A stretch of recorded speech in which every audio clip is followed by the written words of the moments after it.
जय हनुमान ज्ञान गुण सागर, जय कपीस तिहुँ लोक उजागर। यह हनुमान चालीसा की पहली चौपाई है, जिससे महावीर बजरंगबली की पराक्रम, शक्ति और ऊर्जा का शंखनाद होता है। बड़ा ही ऊर्जात्मक है ये पहली चौपाई। जय हनुमान ज्ञान गुण सागर, जय कपीस तिहुँ लोक उजागर। इस पहली चौपाई में भाव छिपा है कि क्यों हनुमान चालीसा श्री हनुमान जी को सुनाते हैं। देखिए, हनुमान चालीसा को पढ़ने का भाव है कि हम हनुमान चालीसा श्री हनुमान जी को सुना रहे हैं और वो भगवान श्री राम के चरणों में है, जो सीता जी और लक्ष्मण जी के साथ विराजमान हैं। और इस प्रकार एक ऊर्जात्मक, एक पॉजिटिव एनर्जी के साथ हनुमान जी के चरणों में समर्पण के भाव से हनुमान चालीसा पढ़ें। जय हनुमान ज्ञान गुण सागर, जय कपीस तिहुँ लोक उजागर। हनुमान जी प्रायः अपने बल को, अपनी ताकत को भूले ही रहते हैं और हनुमान चालीसा एक वरदान स्तुति है, तुलसीदास जी के द्वारा लिखा गया, भगवान शिव की कृपा से, जिससे हम हनुमान जी को उनके बल और कीर्ति की याद दिलाते हैं। इससे न सिर्फ भगवान हनुमान प्रसन्न होते हैं, पर साथ में भगवान श्री राम, देवादिदेव महादेव और जगत जननी मां भवानी भी प्रसन्न होती। इसके पीछे उनके बचपन की एक कथा है, हनुमान जी के बचपन की एक कथा है। हनुमान जी बचपन में काफी चंचल थे, बड़े नटखट थे। एक तो वो प्रलयंकर शिव जी के अवतार और ऊपर से देवताओं के अनेक अमोघ वरदान से हनुमान जी प्रचंड शक्ति, अदम्य साहस से भरपूर थे। कभी किसी मृग को पकड़ लिया, उसकी पूंछ को पकड़कर चारों ओर हवा में घुमाते थे।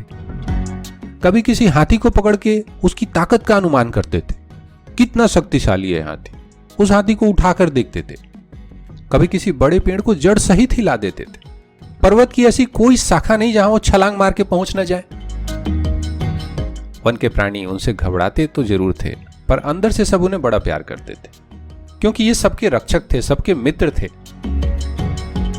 वृक्ष की एक चोटी से दूसरी चोटी पर कूदते हुए ये मीलों दूर निकल जाते थे हनुमान जी, और ऐसा लगता कि अगर ये वृक्ष की शाखा मेरे बल से टूट जाएगी तो शरीर को काफी हल्का कर लेते थे। कभी ऋषियों के आश्रम में चले जाते और उनकी ऐसी चंचलता से, चपलता से कई बार ऋषियों को कलेश पहुंचता, दुख पहुंचता। कभी एक ऋषि का आसन दूसरे जगह रख देना, किसी के मृग चर्म को पेड़ पर टांग देना, किसी का कमंडल तोड़ देना, किसी के कमंडल का जल उलट देना, ये सब हनुमान जी खूब करते थे। ये सब हनुमान जी बचपन में खूब करते थे। माता पिता भी परेशान, हनुमान जी को कई बार समझाया, कई प्रयत्न किए, पर बालक हनुमान में कोई सुधार नहीं हुआ। बाद में मां अंजना और वानरराज केसरी ऋषियों के पास गए, कुछ संधान चाहा। उधर ऋषियों ने भी अपनी कष्ट की गाथा बताई। विचार विमर्श हुआ, परामर्श हुआ। ऋषियों ने सोचा कि इसे अपनी अमित शक्ति और पराक्रम का अभिमान है। यदि अपना बल भूल जाए तो इसका यथार्थ हित हो सकता है। तो उन ऋषियों में जो वृद्ध थे, समर्थ थे, वो जानते थे कि ये बालक जगत कल्याण के लिए आया है, ये देवताओं का हित करने वाला है और ये भगवान श्री राम का अनन्य भक्त होगा, और इसलिए ये उचित है कि भगवान श्री राम के इस महाभक्त को अभिमान ना हो। और इस प्रकार बाल हनुमान का हित करने के उद्देश्य से सभी ऋषियों ने मिलकर उन्हें एक श्राप दे दिया।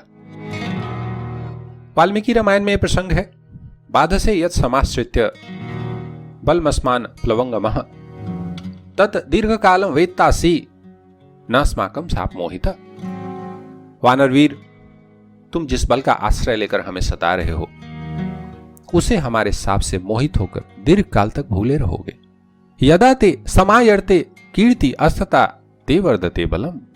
जब कोई तुम्हें तुम्हारी कीर्ति का स्मरण दिलाएगा, याद दिलाएगा, तभी तुम्हारा बल बढ़ेगा। तपस्वी मुनियों के श्राप से पवन कुमार का तेज और ओज काफी कम हो गया। वो अत्यंत सौम्य स्वभाव के हो गए और अब शांत स्वभाव से आश्रमों में विचरने लगे।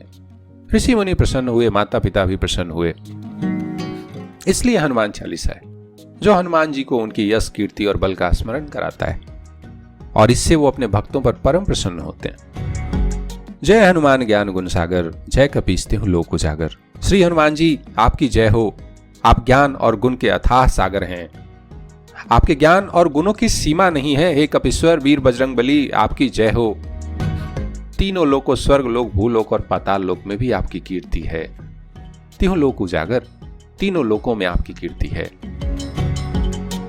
जामवंत जी ने भी हनुमान जी को जगाया। उठो हनुमान, सामने है भगवान श्री राम का काम।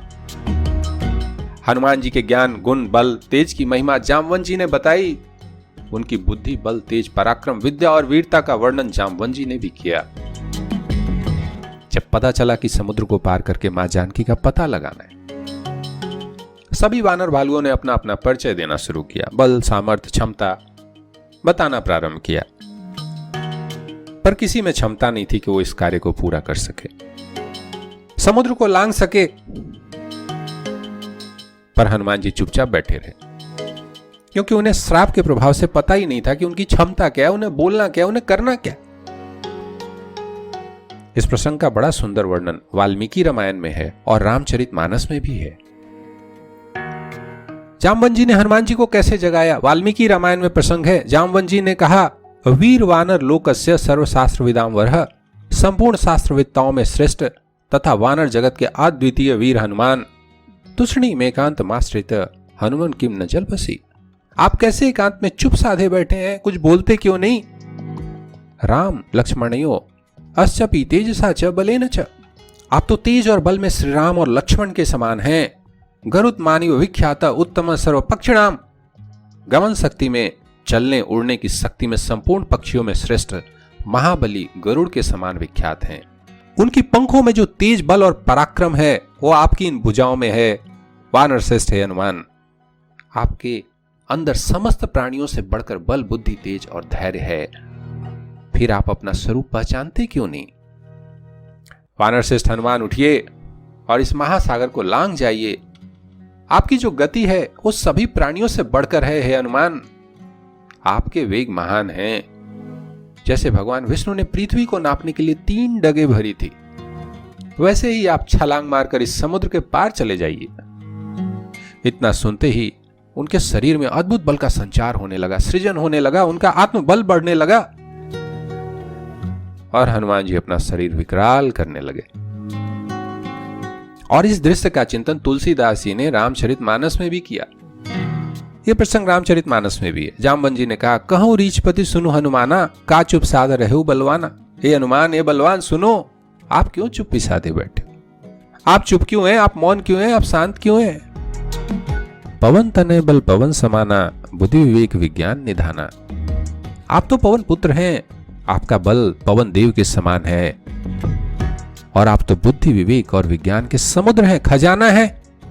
कवन सो काज कठिन जग माही, जो नहीं होता तुम पाही। संसार में ऐसा कौन सा कठिन कार्य है जो आप नहीं कर सकते? राम काज लगी तब अवतारा, सुनते ही भयों पर्वताकारा। आपका तो अवतार ही भगवान श्री राम के कार्य के लिए हुआ है।